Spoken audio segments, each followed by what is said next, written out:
may have heard the phrase before, or the saying, that the sequel to something rarely outdoes the original.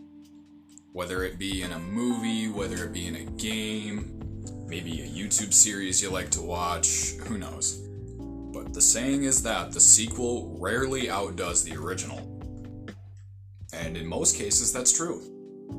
There are a lot of media pieces, whether it be movies, whether it be a game, whether it be a game series, that are good, but are just not as good as the original. You're probably thinking of something right now as I'm saying it, but I'm talking about the LittleBigPlanet series. Or am I? You see, LittleBigPlanet, for those of you who don't know, has technically 3 mainline games. LittleBigPlanet, LittleBigPlanet 2, and LittleBigPlanet 3. We're not counting LittleBigPlanet Hub, which was cancelled, the PS Vita version, and Sackboy: A Big Adventure, yada yada. But I'm talking about the 3 mainline games. 1, 2, and 3. And you can like whatever one you want, but come on, we all know 3 isn't the best one.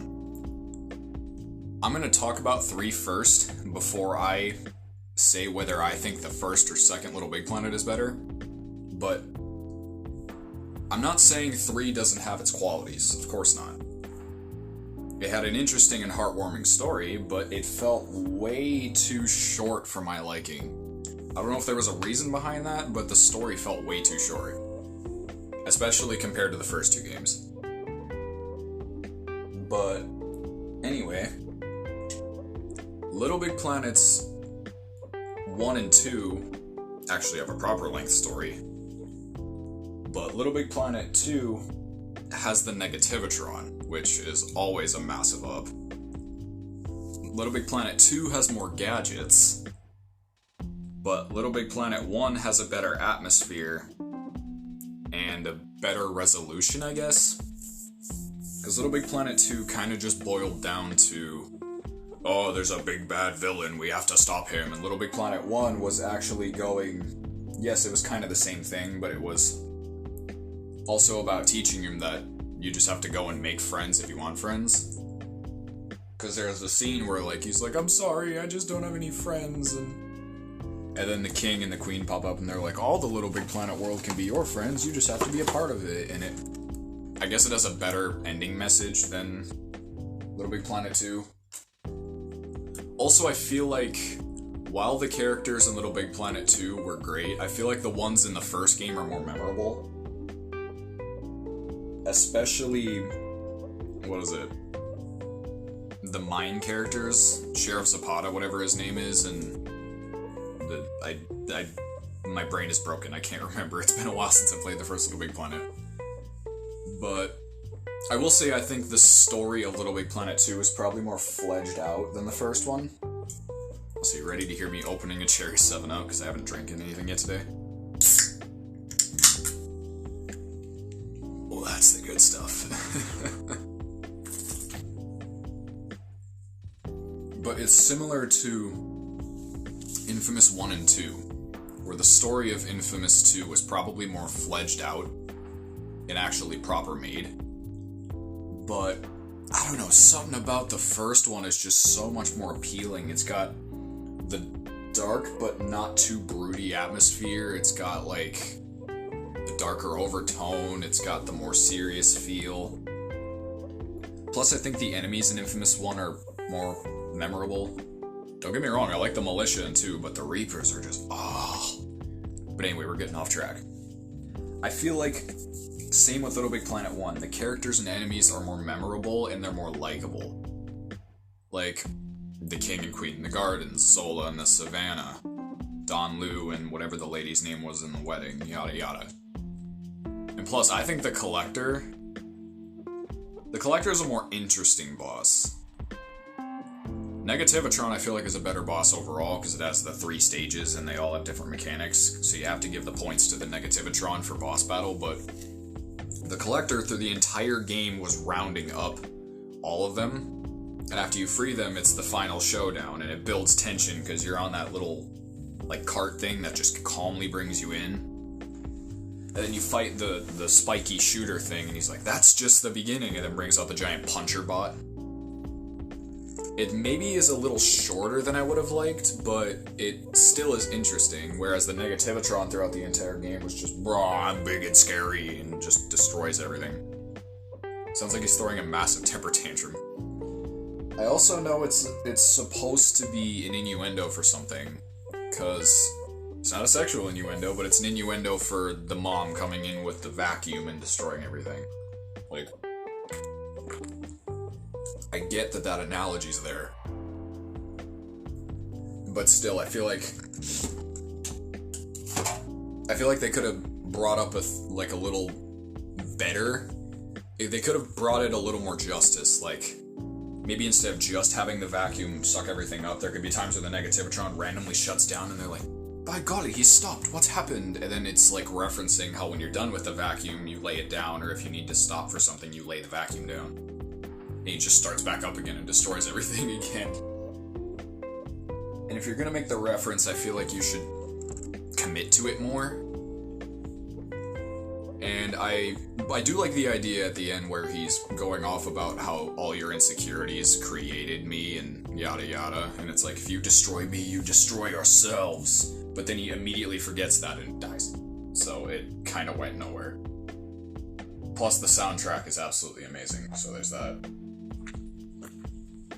But the soundtrack in the first game is incredible too, so I don't think any of them get points over the other. I'm trying to think of the bosses in general. The second game had Larry's Test, which was weird that it was a giant monkey, but okay.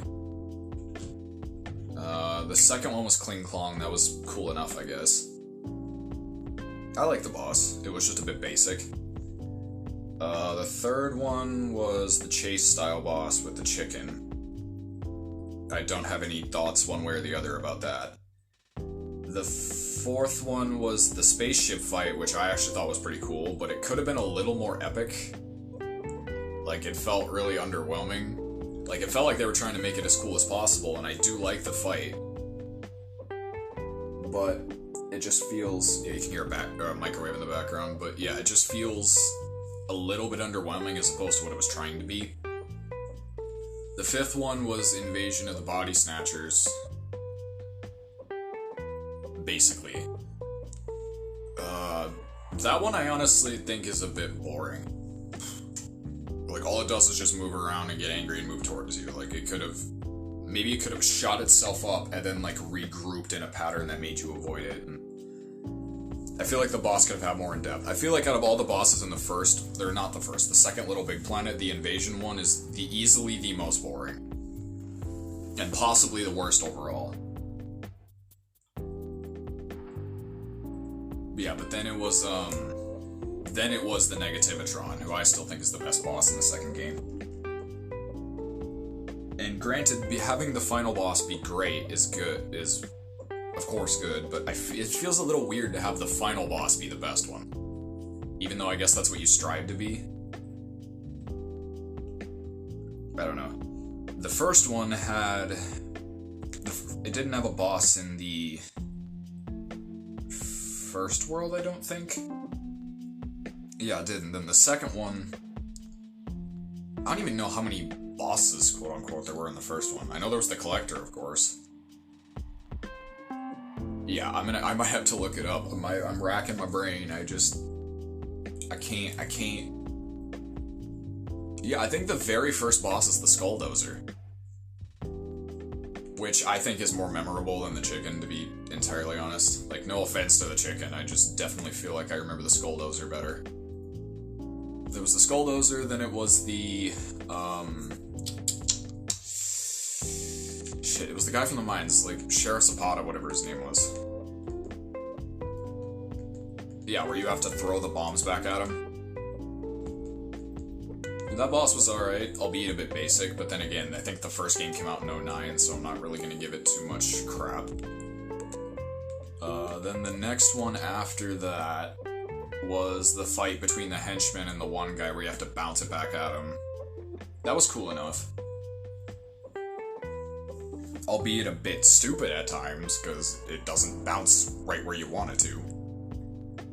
But it was good enough. Then there was the fight against the sumo, which was weird but entertaining. Like, I like it, it's just very strange. Then there's the Terrible Oni, who I thought really would have benefited from more moves. Like, all he does is slam his knife down and shoot fireballs, and it's good enough, but I definitely feel like if you would have given him more variety in his moveset, it would have been easily probably the best boss in the game. Like, maybe he could, like, slam his arm down and have his arm be, like, all fiery, and if you didn't avoid it, you would get insta-burned. But it would cover the entire thing, so you couldn't just hide behind the switch. And I think adding more stuff to it would have been really cool. Then I think the final boss, because there's no boss in the temples, and then it's the Collector after that. So I think just barely I'm going to give the point to LittleBigPlanet 1 for boss battles. They're both really good in their own right, and you could easily interchange them based on preference, but with my preference and looking at it from a wide view, I definitely think I like the first game's bosses just a little more. It also might be biased because I resonated more to the first game. Like in the Infamous situation, I resonated more to the first game, especially now, than I did to the second game. Because you'd think theoretically the second game should be an improvement, but it isn't always, hence the thing, hence the phrase. But yeah, after all of that, which game do I think is better? The first one by a sliver. Like, both of them are incredible in their own right, and like I said, you can easily interchange them based on preference or your own reasoning, but I think the first one is better. If you agree with me, amazing. If you don't agree with me, cool. That's why you're allowed to have an opinion. If you want more opinions, check out the other podcast episode I did however long ago at this point. I have no idea anymore.